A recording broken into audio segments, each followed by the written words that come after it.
All right, here we go. All right, very quietly, we're just gonna clap it. Welcome everybody.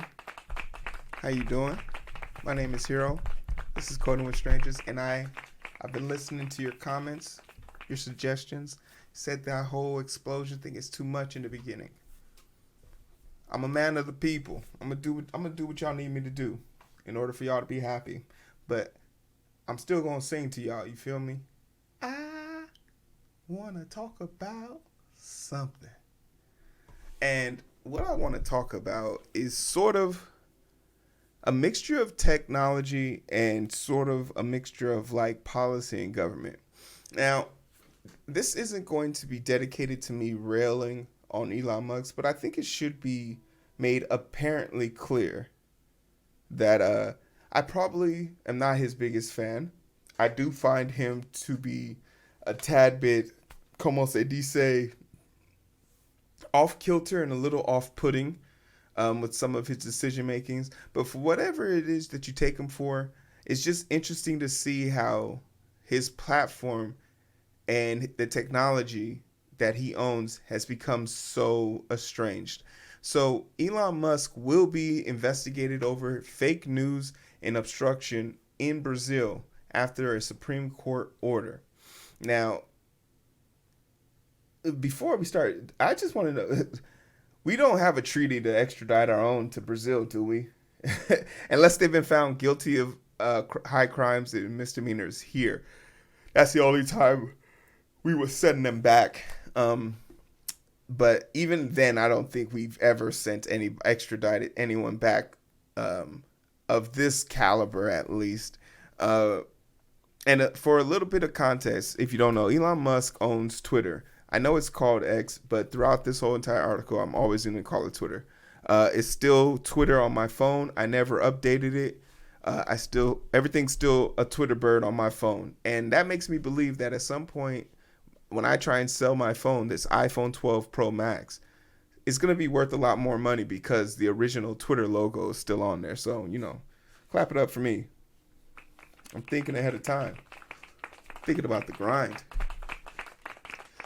A crusading Brazilian Supreme Court justice has included Elon Musk as a target in an ongoing investigation over the dissemination of fake news and has opened a separate investigation into the U.S. business executive for alleged obstruction. In his decision, the Justice de Moraes noted that Musk on Saturday began waging a public disinformation campaign regarding the top court's actions, and that Musk continued the following day, most notably with the comments that his social media company Twitter would cease to comply with the court's order to block certain accounts.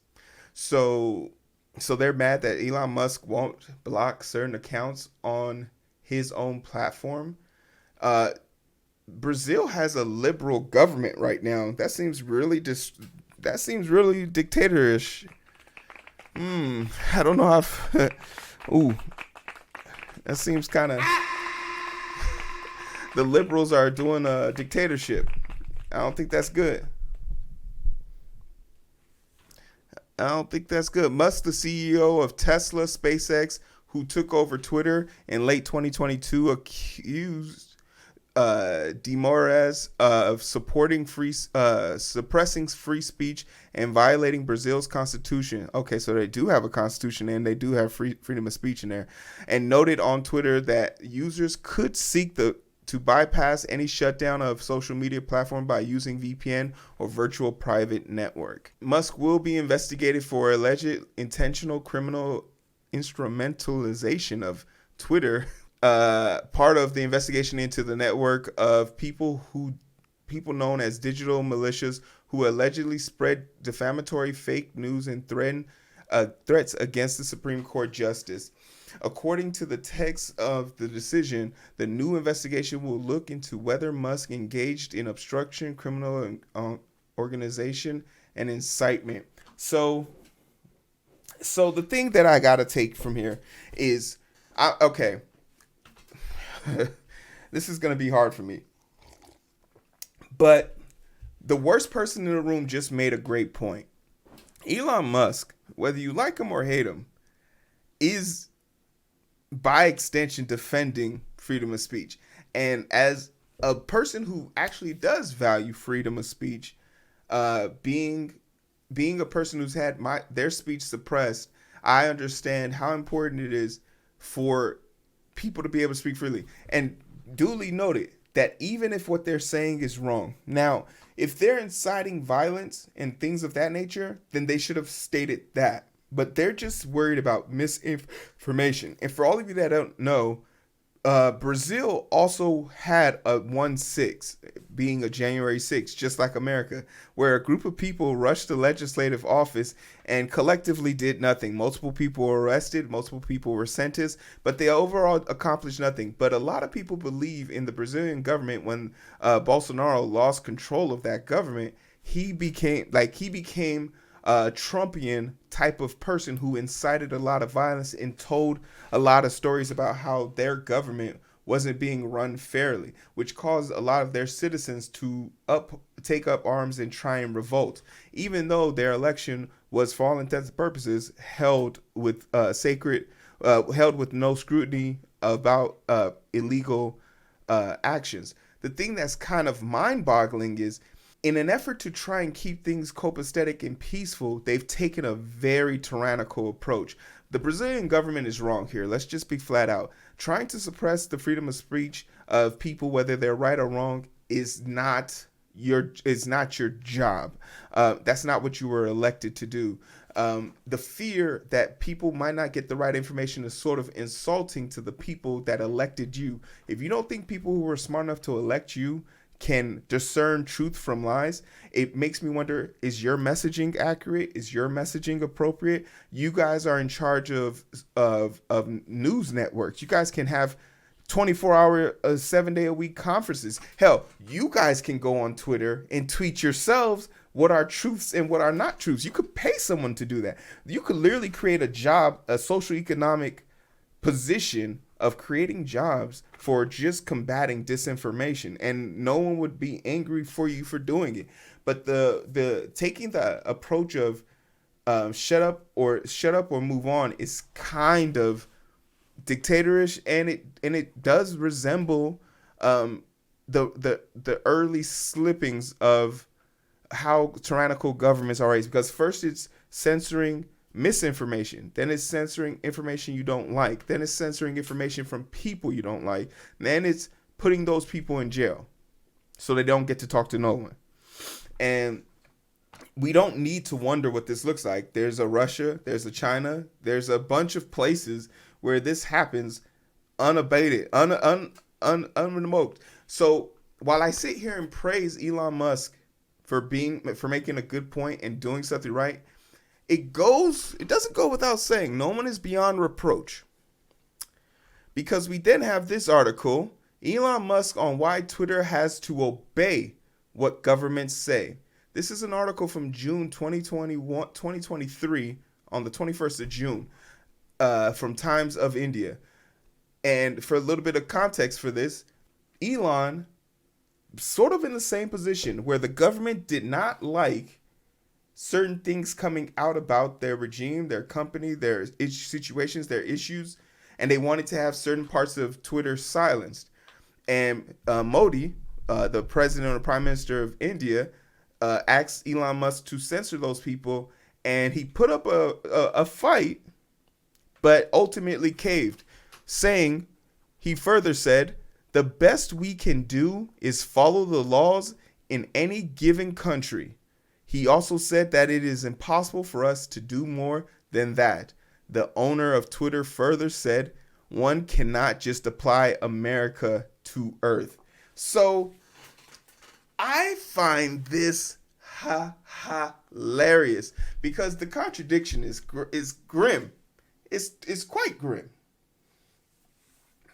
The thing that you would probably say is, okay, so what's the difference, Hero? Why is he obeying India's rule versus Brazil? And if you look at them, it becomes political, which no one really wants to acknowledge.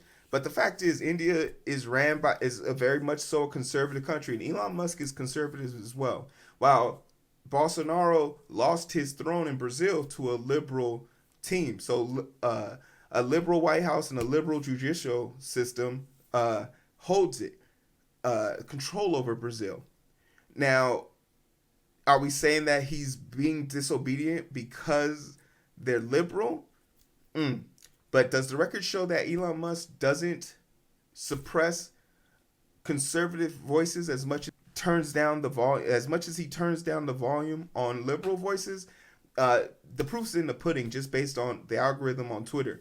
And the fact that he lost the lawsuit, or lost the ability to sue the Anti-Defamation League for basically stating that the hate and conservative voices has increased on the platform since he's taken over, is further proof that he probably has a bias to it. He hasn't come out right and said that that's the bias he leans to, but we can only make assertions not based on what people say, but on people's actions. Besides someone inciting violence, there should always be freedom of speech, no matter how crazy, educated, or ignorant the opinion is. I totally agree with that new programmer, and that's the thing that kind of got me confused about why India's government decided to take this very tyrannical approach, like unprovoked. Like, yeah, you have elections coming up, yeah, you have things going on, but is that grounds, like, is the fact that we're about to have elections grounds for us losing our rights and freedoms? That seems off the wall. I disagree. It should be on the company hosting the misinformation to remove it. Massive misinformation is harmful to society, especially a society that does not educate its people, because India is where they outsource their tech work. And this is something that they go on to also speak about further in this, how India is heavily invested in not only Tesla factories after this, and Tesla outsourcing of work. It's money talks, bullshit walks. And there's a strong possibility that you will see Elon Musk also bend at the knee for Brazil if Brazil offers a significant portion of money or support that would be a favor to Twitter and also Brazil. And this isn't beyond reproach, right?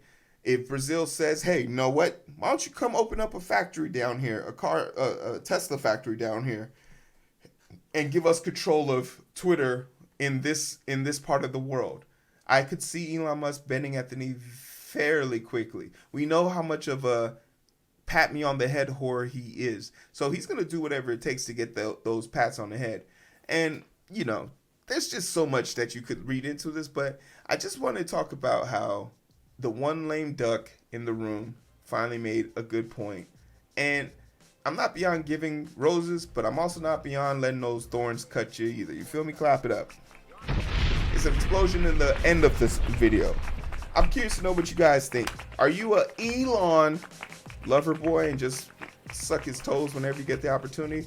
Leave your discrepancies in the comment section below. For everything else, like, share, and subscribe. I'll see you guys later. We done. That's record time.